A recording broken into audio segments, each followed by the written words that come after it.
One of the big reasons we bought this house is because it had fantastic views from the backyard.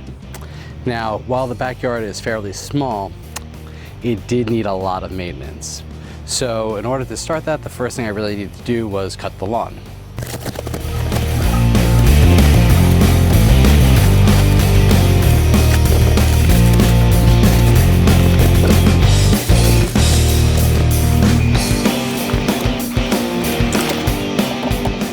The mower that I purchased was DeWalt 2x20X volt max mower. Now the reason it's called a 2x20 is because it uses two 20-volt batteries.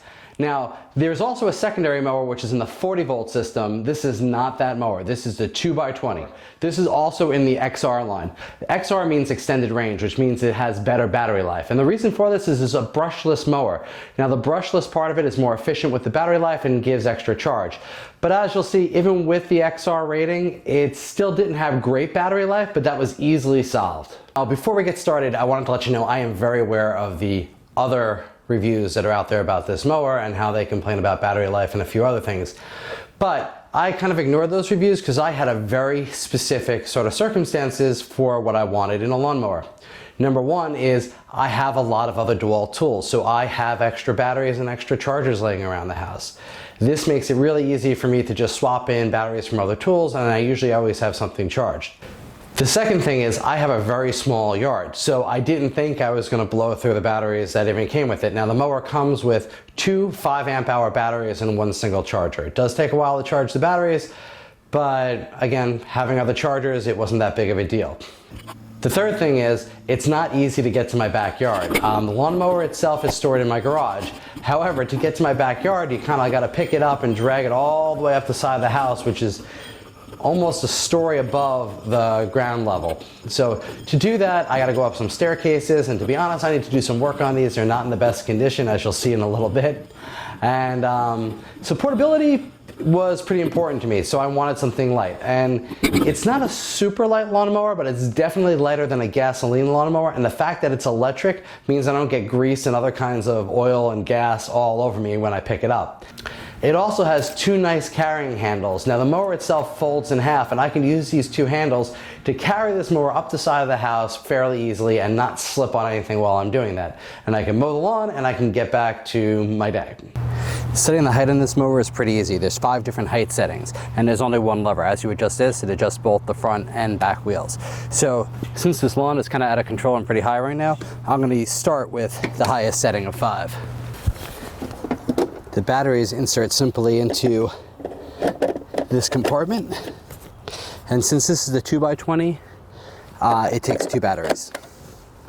Close that up. This mower can operate in a couple different configurations. So since the grass is really high, I'm going to start out by using the rear chute to go into a collection bag. Now, normally I'll always be mulching, and that's something we'll try next once the grass is a little bit shorter. That's because our town requires that you mulch. I'll actually have to pay a fee in order to drop off these grass clippings, but I don't want all those clippings all over the lawn right now, so we'll use the catch bag. To do that, I gotta reach back here and remove the mulching attachment. Then the bag simply goes over the top of this, leans down, and the chute closes. We're now ready to go.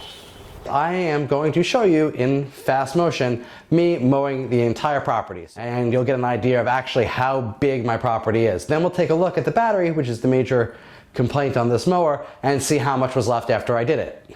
To start the mower, we need to insert this safety key. We need to push down on this button and pull this back.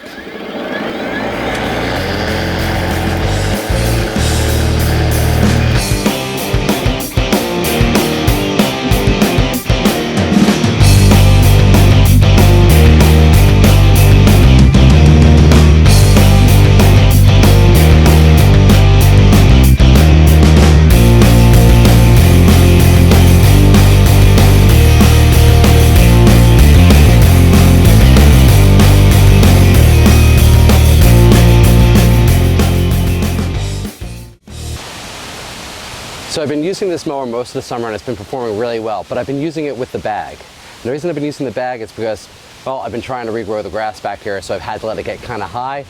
So then when I mowed it, it would have been too much for the mulcher. But I am going to finally test this last piece, and today we are going to do the mulch.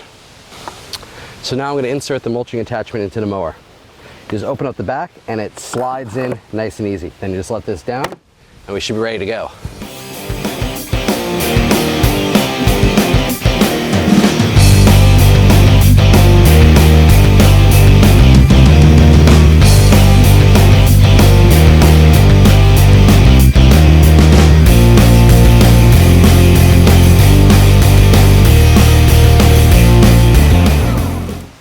So for people worried about battery power, I just mow this whole lawn, which is not very big, but as you can see, the batteries didn't even go down one notch. So I would say this is maybe a little less than 1/10 of an acre the whole way around. So I've mowed maybe half of that. So you can do your own math and figure out how good the batteries last on this, but it's definitely good for a small property. So here are the things I really liked about this mower. The mower was really light and easily maneuverable, and for this type of property that I have with all the hills, it was easy to move up and put back away. So that was definitely a plus for the mower. The second thing is, the battery life, while not fantastic, was still good enough for what I needed to do, which means I can mow the entire property on one set of batteries. I had 2/3 of each battery left over. So I can actually put this into the blower, do some cleanup, use it in some other tool, and keep on working. If I had a bigger property, I'd probably want to buy a bigger set of batteries, such as the 9 amp-hour batteries or even the flex volt batteries. I think that would easily solve the power problem. Now that would make it more expensive, but this mower came in just under $400 for the entire system, including the 2 batteries and the charger.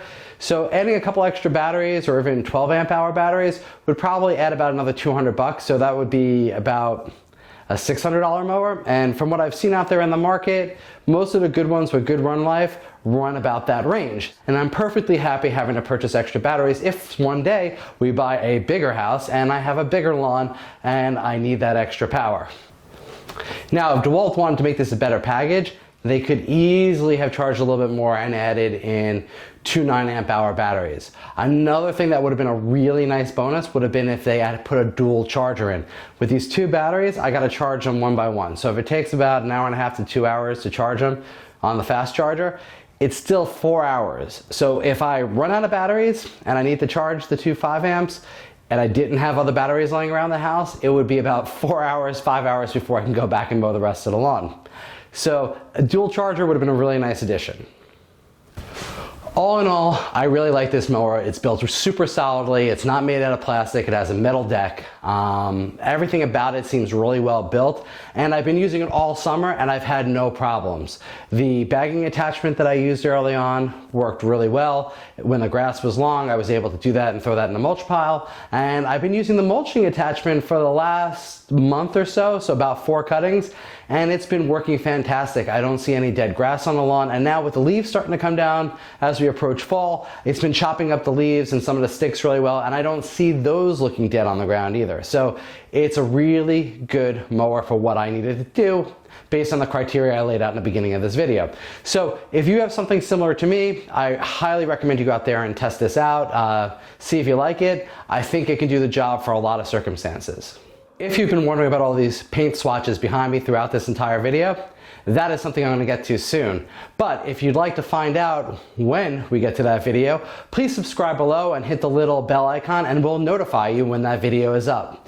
Well, that just about wraps up our review of the DeWalt 20x20 volt Max mower. Thanks for watching, and we hope to see you again soon on the channel.